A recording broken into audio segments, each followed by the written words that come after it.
We have some fantastic news. A few days ago, the governor signed an extension to the sunset for the Medical Practice Act here in Illinois.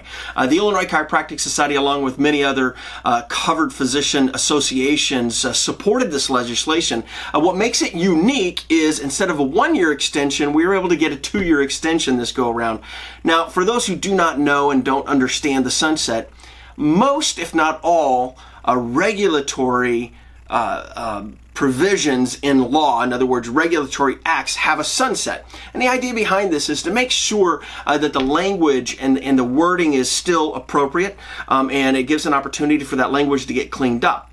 Most of those actually run for 10, 15 years, but about a decade and a half ago, the Medical Practice Act became a bit of a political football.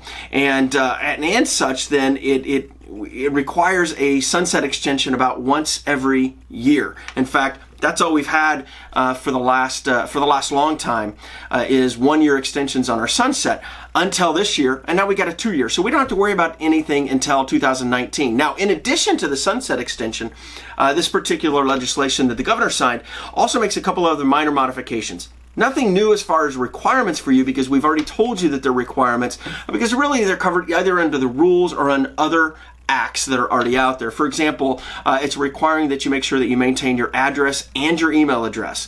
So before, you always had to do your address, and the rules required the email address update. Now they've actually put it into the statute specifically.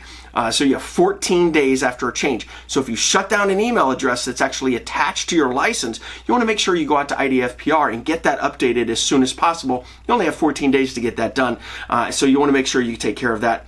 The other provisions actually had to do with abuse reporting, of which we've already told you about and told you that there's mandated abuse reporting and that are required. This time they actually just put it into the Medical Practice Act and tied it to the other legislation, the other acts. So those are the things that happened. We're really excited the governor got this signed this, and we were able to get this fully passed and enacted, and we don't have to worry about it for another few years. So thank you all for checking us out this week, and we'll catch you next.